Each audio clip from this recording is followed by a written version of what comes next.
எல்லா அமைச்சர்கள் மீதும் ஏதானும் ஒரு புகார் இருக்குது. அழுகிய முட்டைன்னு எடுத்துக்கிதான் கீதா ஜீவன். அது மேலே அரசாங்கம் முத்திரை குத்திட்டாங்க, அதனால் அழுகி போச்சுன்னு புதுசாக ஒரு அறிவியல் பூர்வமாக கண்டுபிடிச்சாங்க. தெர்மோகோல் பற்றி கிண்டல் பண்ணுறாங்க. அரசாங்கம் முத்திரை குத்தினதுனால அந்த ஸ்டாம்புனால வெறும் இங்கு மழை பெஞ்சு தண்ணியில் போட்டால் கரைஞ்சிட போகுது. அந்த இங்க்குனால முட்டையே அழுகி போச்சுன்னு புதுசாக கண்டுபிடிச்சாங்க. இதை யாரும் கிண்டல் பண்ண மாட்டாங்க. ஆக திமுக அமைச்சர்கள் எல்லா பெரும்பாலானோர் மீது ஏதேனும் ஒரு விதமான ஊழல் புகார் இருக்குது, வழக்குகள் இருக்கின்றன, இன்னும் நிலுவையில் நீதிமன்றத்தில் இருக்குது. ஆக எடப்பாடி பழனிசாமி, முன்னாள் முதலமைச்சரும் எதிர்க்கட்சி தலைவருமான எடப்பாடி பழனிசாமி சொல்வது மிக மிக முக்கியமானது, கவனிக்கத்தக்கது. தமிழ்நாட்டில் அதிகமாக கொள்ளடிக்கிறது பர்சன்டேஜ் ஊழல் புகார் தொடர்பாக ஆய்வு நடத்திய அமைப்புகள், தன்னார்வ அமைப்புகள் என்ன சொல்கிறாங்கன்னா, அதிகமான கொள்ளை கனிம வள கொள்ளைன்றாங்க. அது கிரானைடாக இருக்கட்டும், செம்மண்ணாக இருக்கட்டும், ஆற்று மணலாக இருக்கட்டும், குவாரியாக இருக்கட்டும், எல்லாத்திலையுமே கனிம வள கொள்ளைகளை அது கான்ட்ராக்ட் வாங்குவாங்க. 5 வருஷம் கான்ட்ராக்ட் வாங்கினா 6 வருஷம் கொள்ளடிப்பாங்க. இவ்வளோ ஏரியா இவ்வளோ அளவுன்னு கொடுப்பாங்க, இது இயர் மார்க் பண்ணிடுவாங்க. ஆனால் அதுக்கு மேலே அடிப்பாங்க. மாண்புமிகு முதலமைச்சர் மு.க. ஸ்டாலின் நல்லது செய்யணும்னு நினைக்கிறாருன்னா கட்டுப்பாடோடு இருக்க வைக்கணும். தன் கீழே இருக்கிற அமைச்சர்கள் குடும்பத்தை எல்லாரையும் ஒரு கட்டுப்படுத்தி தன்னுடைய விருப்பத்துக்கு ஏற்ப அவர் எல்லாரையும் இயக்குவதாக இருந்தால் நாட்டுக்கு நல்லது. எல்லா அமைச்சர்களையும் கண்டிக்கணும். இப்போ நான் சொன்னேன் இல்லையா, ஏஆர்பி ராஜா மகனை கண்டிச்சார்னா அடுத்த வாட்டி இப்போ யாரும் பண்ண மாட்டாங்க இல்லையா. தமிழக அரசனுடைய தலைமை ஏற்றிருக்க மாண்புமிகு முத்துவேல் கருணாநிதி ஸ்டாலின் அவர்கள் கடுமை காட்ட வேண்டும். அவர் சொல்லியிருக்கார் ஒரு முறையே, அமைச்சர்கள் காலையில் எழுந்தா என்ன அவங்க வில்லங்கத்தில் மாட்டிப்பாங்கன்னு எனக்கு கவலையாக இருக்குன்னு அவர் தன்னுடைய அக்கறையை, ஆவலை, கவலையை, வருத்தத்தை தெரிவித்திருக்கிறார். அப்போ நீங்கள் என்ன பண்ணணும், இன்னும் உறுதியாக இருக்கணும், இன்னமும் மெத்தனமாக இருக்கக்கூடாது, போனா போகிறது என்ற பார்வை கூடாது. ஏனென்றால் நீங்கள் முதலமைச்சர், கட்சியின் தலைவர். திமுக அந்த காலிடப்பா விஜய் என்று சொல்லுவது இல்லை கூட ஒரு பொருத்தம் இல்லை. ஏன்னா காலிடப்பான ஒரு காலத்தில் பெருங்காயம் இருந்திருக்கு, ஒரு டப்பாவில் பெருங்காயம் இருந்திருக்கு. இப்போ பெருங்காயம் இல்லை, இருந்தாலும் அந்த வாசனை இருக்கும். அதனால தான் காலி பெருங்காய டப்பான்ற பொருள், அந்த பொருளை தான். திமுக கழகம் ஒரு காலத்தில் நல்ல ஆட்சியை கொடுத்தது, 96 கொடுத்தது, 89 கூட அவர் மீது பெரிய புகார் எதுவும் இல்லாமல் இருந்தது. இப்போது எல்லா புகார்களும் ஆளானதுனால வெற்றிகள் பெற்றால் கூட அதுக்கு காரணம் காலி டப்பா பெருங்காய டப்பான்னு திமுகவை தான் நான் சொல்ல வேண்டியது.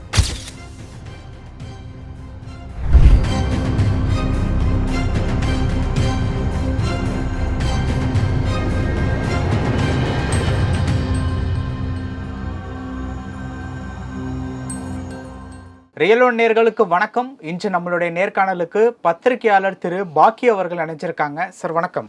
வணக்கம் தமிழ். அமைச்சர்கள் தொடர்ச்சியாக ஊழல் வழக்கில் சிக்கிறது அப்படிங்கிறது இப்போ இருக்கக்கூடிய சுச்சுவேஷனுக்கு ரொம்ப நார்மலாக ஆயிடுச்சு. எடப்பாடி பழனிசாமி அவர்கள் சுற்றுப்பயணத்தின் போது அமைச்சர் ரகுபதியினுடைய கனிம வள கொள்ளையை அடிக்கோடிட்டு பேசியிருக்காரு.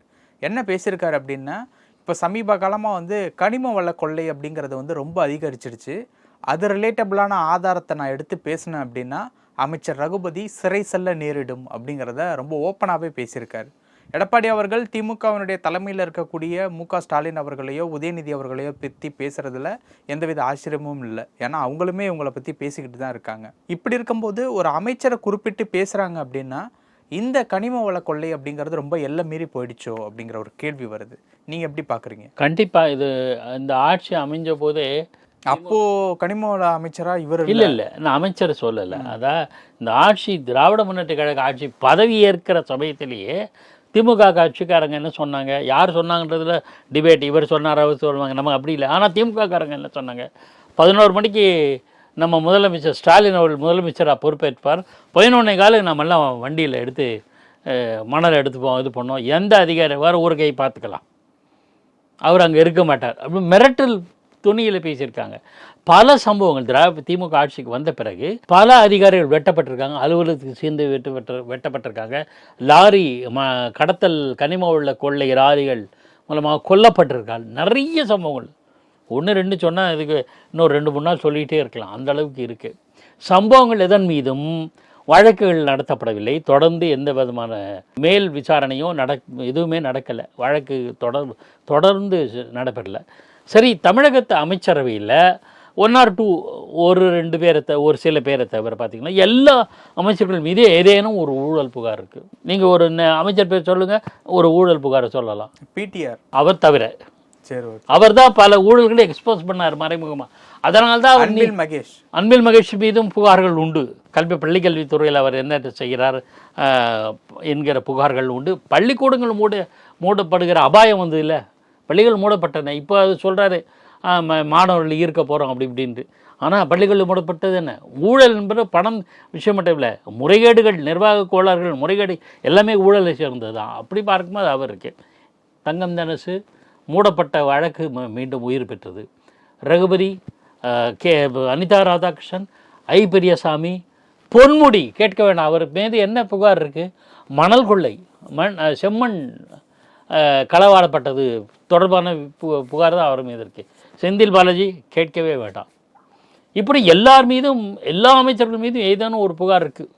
அழுகிய முட்டைன்னு எடுத்துக்கிதான் கீதா ஜெகன். அது மேலே அரசாங்கம் முத்திரை குத்திட்டாங்க, அதனால் அழுகி போச்சுன்னு புதுசாக ஒரு அறிவியல் பூர்வமாக கண்டுபிடிச்சாங்க. தெர்மோகோல் பற்றி கிண்டல் பண்ணுறாங்க. அரசாங்கம் முத்திரை குத்தினதுனால, அந்த ஸ்டாம்புனால வெறும் இங்கு மழை பெஞ்சு தண்ணியில் போட்டால் கரைஞ்சிட போகுது, அந்த இங்க்குனால முட்டையை அழுகி போச்சுன்னு புதுசாக கண்டுபிடிச்சாங்க. இதை யாரும் கிண்டல் பண்ண மாட்டாங்க. ஆக திமுக அமைச்சர்கள் பெரும்பாலானோர் மீது ஏதேனும் ஒரு விதமான ஊழல் புகார் இருக்குது, வழக்குகள் இருக்கின்றன, இன்னும் நிலுவையில் நீதிமன்றத்தில் இருக்குது. ஆக எடப்பாடி பழனிசாமி, முன்னாள் முதலமைச்சரும் எதிர்க்கட்சி தலைவருமான எடப்பாடி பழனிசாமி சொல்வது மிக மிக முக்கியமானது, கவனிக்கத்தக்கது. அதுவும் ரகுபதி இப்போ கனிம வளத்துறை அமைச்சர் பொறுப்பை மேற்கொண்டிருக்கார். தமிழ்நாட்டில் அதிகமாக கொள்ளடிக்கிறது பர்சன்டேஜ் ஊழல் புகார் தொடர்பாக ஆய்வு நடத்திய அமைப்புகள், தன்னார்வ அமைப்புகள் என்ன சொல்கிறாங்கன்னா, அதிகமான கொள்ளை வந்து கனிம வள கொள்ளைன்றாங்க. அது கிரானைடாக இருக்கட்டும், செம்மண்ணாக இருக்கட்டும், ஆற்று மணலாக இருக்கட்டும், குவாரியாக இருக்கட்டும், எல்லாத்துலேயுமே கனிம வள கொள்ளைகளை வந்து அது கான்ட்ராக்ட் வாங்குவாங்க. 5 வருஷம் கான்ட்ராக்ட் வாங்கினா 6 வருஷம் கொள்ளடிப்பாங்க. இவ்வளோ ஏரியா இவ்வளோ அளவுன்னு கொடுப்பாங்க, இது இயர்மார்க் பண்ணிடுவாங்க. ஆனால் அதுக்கு மேலே அடிப்பாங்க. இப்போ உதாரணத்துக்கு ஒரு மலையை நான் குத்தகை எடுக்கிறேன், அரசாங்கத்தில் முறைப்படி எடுக்கிறேன், அந்த டெண்டர்லேயே ஒரு முறைகேடு இருக்கும்.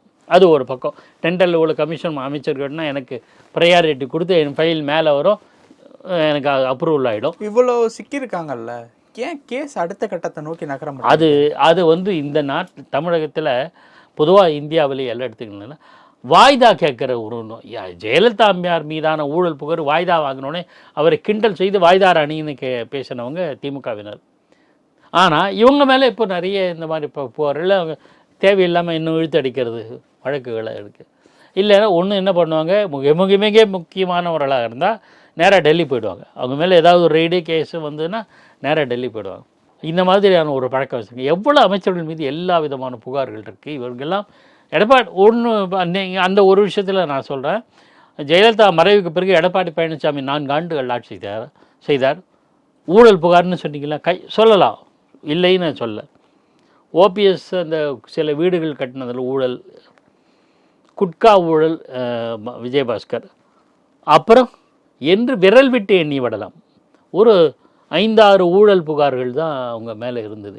மிஞ்சி போனால் நான் அதிகபட்சம் சொல்கிறேன், அல்லது எடப்பாடி பழனிசாமியோட சம்பந்தி ஒரு கான்ட்ராக்டர் ஆகுது, அதனால் ஊழல் அப்படின்னு சொல்லுவாங்க. ஒரு சரி 5 or 10 அதிகமாக எல்லா அமைச்சர்கள் மீதும் புகார் வருது, பெரும்பாலான அமைச்சர்கள் மீது புகார் வருவது என்றால் திமுக தான். எப்போ திமுக ஆட்சியில் தான் இருக்குது. எப்போ நம்ம கண் கூட பார்க்குறோம், வேற ஒன்றும் இல்லை. இப்போயா எப்போவுமேவா? எப்போவும் நான் சொல்லலை, இப்போ இருக்கிறத நான் சொல்ல முடியும். ஏன்னா 96 இருந்த நிலைமை கண்ட்ரோல் வந்து ஸ்டாலின் கையில் இல்லை. அதுதான் அப்படி தான் நம்ம பார்க்கணும். கலைஞர் கருணாநிதி ஓரளவு கட்டுப்படுத்தினார்.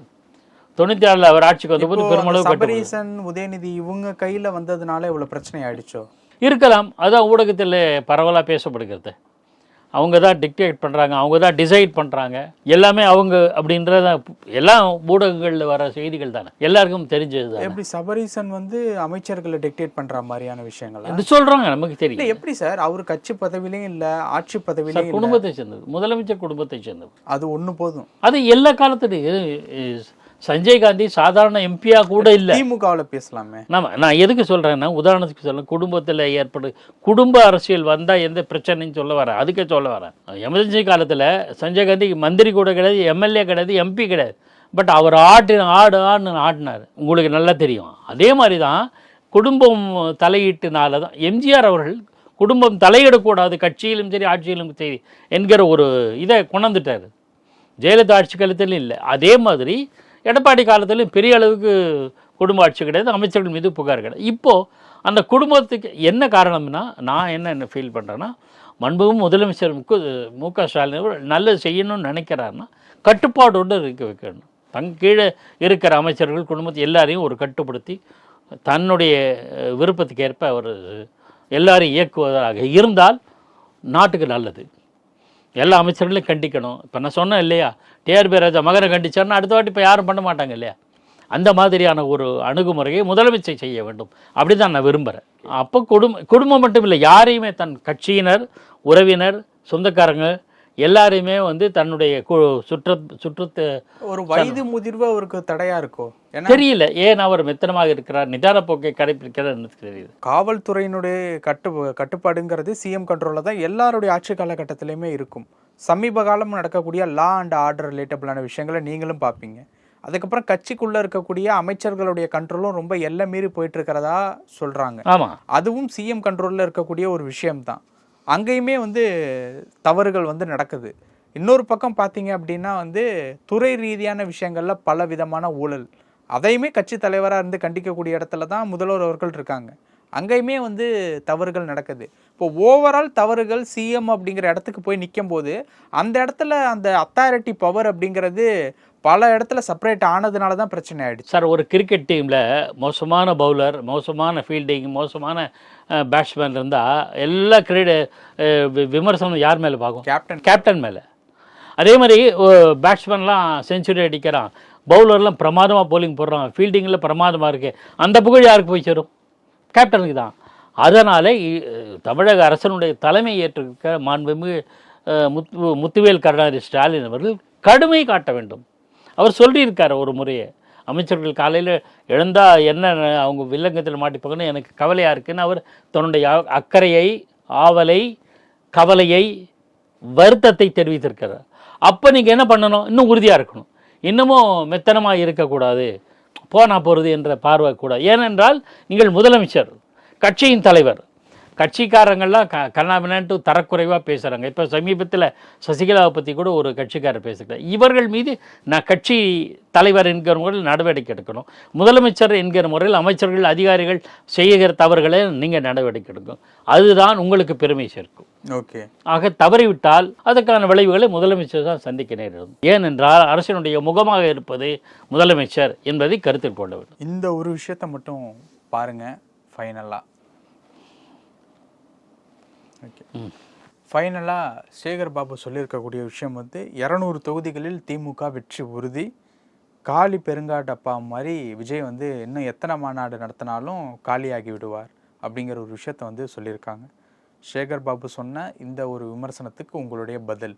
திமுக அந்த காலி டப்பா விஜய் என்று சொல்லுவது இல்லை கூட ஒரு பொருத்தமில்லை. ஏன்னா காலி டப்பானா ஒரு காலத்தில் பெருங்காயம் இருந்திருக்கு, ஒரு டப்பாவில் பெருங்காயம் இருந்திருக்கு, இப்போ பெருங்காயம் இல்லை, இருந்தாலும் அந்த வாசனை இருக்கும். அதனால தான் காலி பெருங்காய டப்பான்ற பொருள், அந்த பொருளை தான்.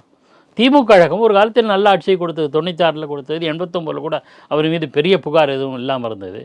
இப்போது எல்லா புகார்களும் ஆளானதுனால வெற்றிகள் பெற்றால் கூட அதுக்கு காரணம் காலி டப்பா பெருங்காய டப்பான்னு திமுகவை தான் நான் சொல்ல வேண்டி வரும். விஜய் எந்த ஆட்சி அதிகாரத்திலும் இல்லை, ஆனால் திமுக கழகம் பல ஆண்டுகள் ஆட்சி பண்ணது. 89 ஆட்சி பண்ணாங்க, 96 ஆட்சி பண்ணாங்க, அப்போல்லாம் நல்ல ஆட்சி கொடுத்தாங்க. அந்த பேர் தான் இப்போ அவங்களுக்கு ஆட்சி கொடுத்ததே, ஆட்சிக்கு வெற்றி வாய்ப்பு கொடுத்ததே தவிர அந்த காலி டப்பா தான் அப்படின்னு திமுக அரசை தான் சொல்ல வேண்டி வரும். பல விஷயங்கள் பேசியிருக்கோம். நேரத்துக்கு ரொம்ப நன்றி சார்.